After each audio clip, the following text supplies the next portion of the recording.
Minister, Seruiratu. Thank you, Mr. Speaker, sir. I fully support the bill, and I fully understand the intentions behind this bill as well, Mr. Speaker, sir. To them, it's about threatening, but to us, this is about strengthening the institutions of government, and of course, strengthening governance as well, Mr. Speaker, sir. So it shows the different interpretations and the lenses that we wear. But let me just go again to the point raised by the Honourable Biman Prasad about food rations, Mr. Speaker, sir. I urge the Honourable Member, if he has problems with some communities, can he call me directly? He did it last year during Yasa and Anna. We responded to the queries that he raised with us. But this is election year. He's taking a different direction altogether, Mr. Speaker, sir. But this is what's happening. This is what's happening, Mr. Speaker, sir. The last flooding that we had in Ba, I was on my way down to Ba. That was on Tuesday, Mr. Speaker, sir. And I saw in our Bible group that Friends, their proxy NGO, has already delivered rations to 8 evacuation centers in Ba. And I knew what was next. I was anticipating it.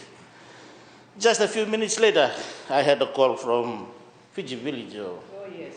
First was an email from Eva Denford, and then the director came. No. Can you please respond to the statement by the Honourable Biman Prasad? Yeah, always. Because Friends has already delivered the reference, Mr. Speaker, sir. Let me say this to this August House. Humanitarian work, let's not politicize it. NDMO is NDMO. It's not a philanthropic organization. It's not the Ministry of Social Welfare. It's not the World Food Program. NDMO is NDMO. We are bounded by the Disaster Act of 1998 and the Disaster Management Plan of 1995.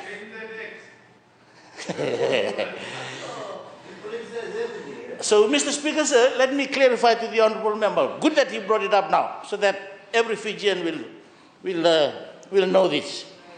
The Act clearly specifies that the element of self-reliance does not in any way be left out when evacuees come to an evacuation center. They are expected to at least sustain themselves for the first.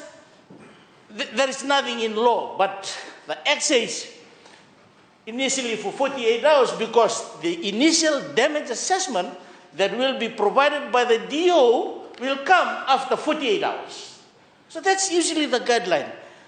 Mr. Speaker, sir, those that patronize the evacuation centers, they know this well. They bring their food, they bring their blankets, they bring their cooking stove, they bring everything to the evacuation center. But there are smart people there as well, Mr. Speaker, sir. They will wait in the evacuation centers until they know that it's 48 hours now, and GMO is about to bring the food. This is reality, Mr. Speaker, sir. This is reality. We have smart people in the communities too. And what makes things worse, Mr. Speaker, sir, is when the politicians come in, lead the people to very high level of expectations. Let me talk more about this friend food distribution, Mr. Speaker, sir. When I came to Ba, okay, they came, told the DO, we will look after 8 evacuation centers. That's consistent with the Act. PA Ba told them, okay, these 8 evacuation centers. But after the 8, they were also seen in Chinatown, distributing rations.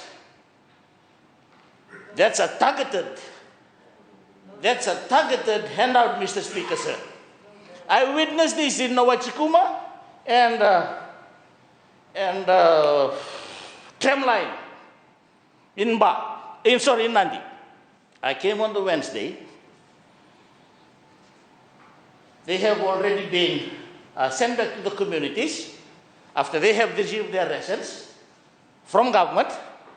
Friends helped in Ba. Thank you, friends. But there was another setup as we walked past Nawachikuma in one of the houses there, Mr. Speaker said.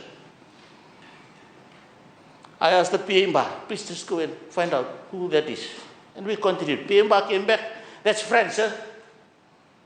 Again, another targeted handout to the communities.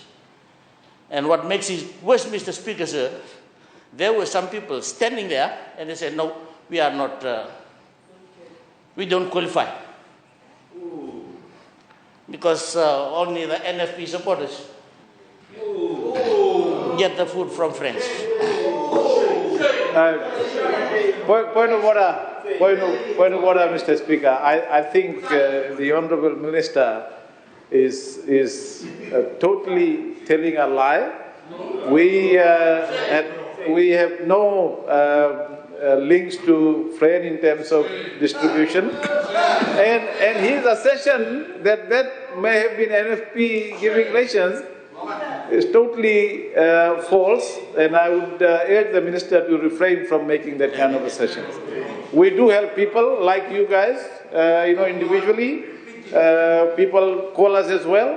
I mean, don't blame the people. Okay, there are always people out there, but don't say that, people come there at the evacuation center because they think government will bring rations. I mean, it's actually demeaning, to the people who may need that. I mean, this is a time where a lot of people who are struggling to make ends meet, Mr. Speaker. So I would urge the Minister not to make that kind of assertion. Thank you. Honourable Minister, you have the floor. Mr. Speaker, we've worked with friends. Shashi, we know Shashi very well. Mr. Speaker, sir, after being briefed in Ba, I asked the PA, the Commissioner West, Commissioner, please go and talk to Shashi. Please go and talk to Shashi. Because the Act says, I think it's in section 29, this is not conspiracy. Go and talk to Shashi, please. Because if she wants to do humanitarian work, then everything according to section 29 of the Act must come through the DO's office. Don't come to the DO's office only for some, and then go to Chinatown and other places doing other distributions. She should stop it. Because we want to continue. They are important, Mr. Speaker, sir. They are important stakeholders. As I've said, NDMO is not a philanthropic organization, and that is why we need friends. That is why we need World Kitchen. That is why we need all our friends in humanitarian work. Because if it takes time for government to come to the communities, some of them, because it's allowed through their constitution or whatever, to provide, to keep food. We don't keep food. Mr. Speaker, sir, again, let me say that NDMO does not keep any food. Whatever NDMO provides will depend on the assessment. As I've said, we are governed by the Act, we are governed by the disaster plan, and we are governed by government's procurement procedures in the finance instructions, Mr. Speaker, sir.